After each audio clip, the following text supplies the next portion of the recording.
Right, so this one is on overwintering bananas.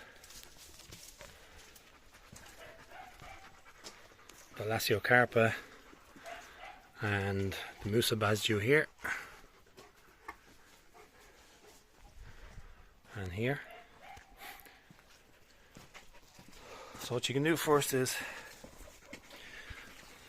I have a lot of leaves here from the bamboo, and you can pack the leaves as insulation for winter. You cut all the leaves off, okay, and then you put some canes in, and what you can do is you can get fleece and loosely wrap the fleece all the way up, put an extra bob of fleece on top to protect from the cold temperatures that are coming down. Tie in your canes all together at the top with some string or whatever you have, and then wrap another layer, so you have two insulating layers, and then over that you can put your plastic, keep the damp and the rain from getting in, and then you can just tighten them up with tape or string. So it's very, very easy to do.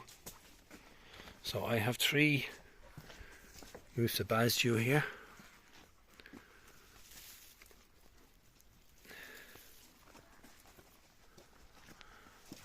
And you can insulate the whole clump, even the small ones. So they were all, that whole area was insulated last year. All the leaves are chopped off.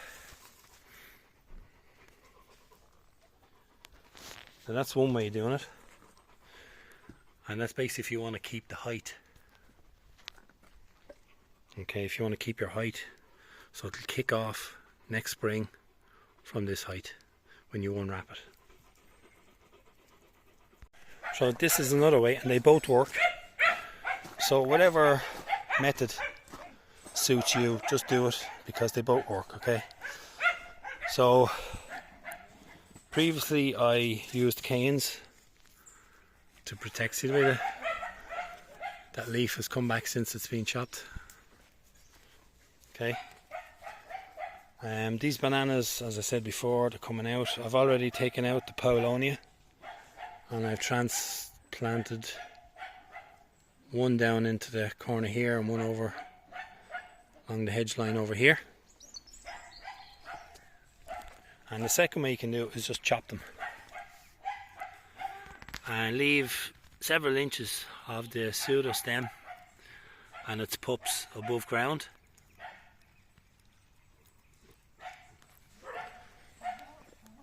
And you have great material here for the compost heap.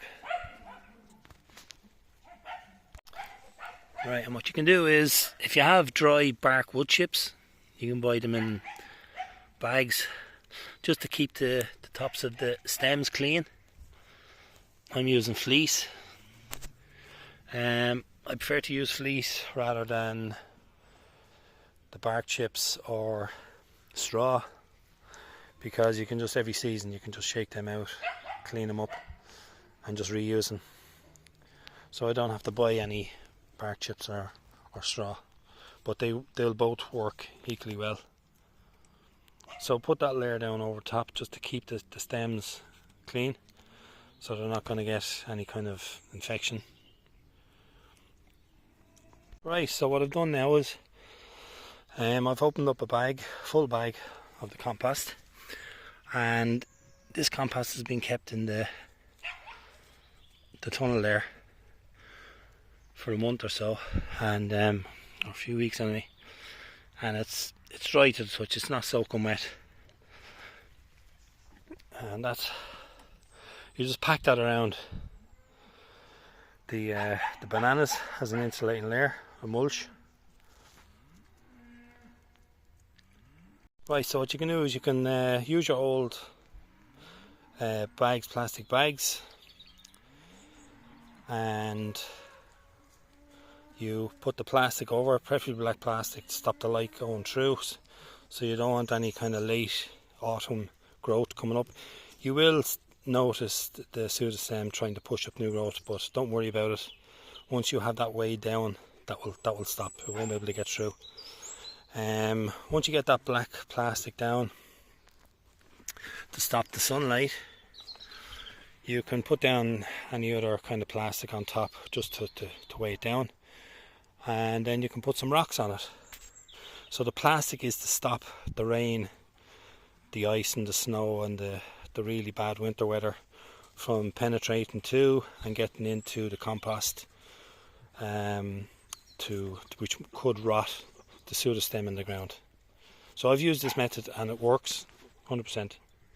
Right, so I've put another piece of plastic down. This is actually polytunnel plastic, which is heavy plastic, heavy gauge, that's used in the tunnel.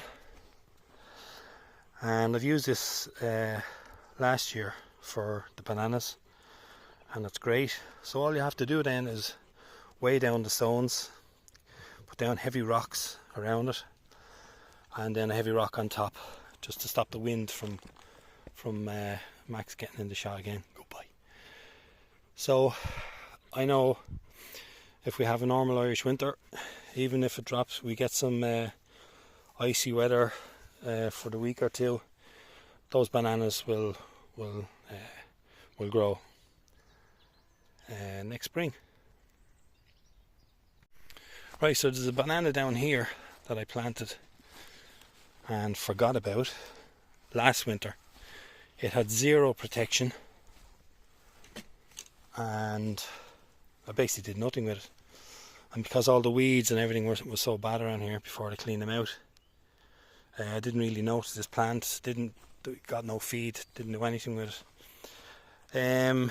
This actually got wiped out right to the ground earlier in the summer when I was going around with the lawnmower in here, cutting all the grass down. So this actually would have been probably 5-6 feet tall. But this is a banana that had zero protection, and it's out in the open. There's no protection overhead, so it was left open to all the elements, and it's still coming back. I'm probably going to dig this up and put it in the pot. I don't know, this plant could have extraordinary hardiness. It's worth saving. If you get a plant coming up like that, it's probably worth saving. So I'm going to dig this up and put it in the pot. So you saw the method up there just beside Max with the chop and then the big compost mulch. Max looking really handsome up there, and the plastic over the top with the stones on it.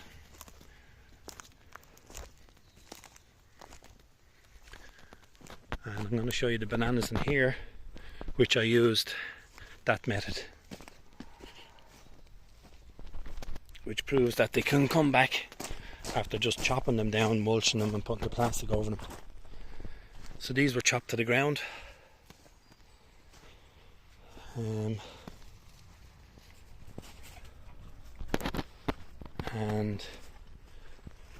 I think when you chop them back, it triggers them to throw up more pups.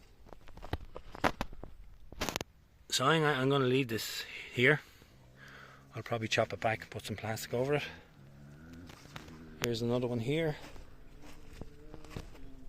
I don't think I did anything with this. It's another one that was just chopped and left to its own devices. So Musa Basjoo.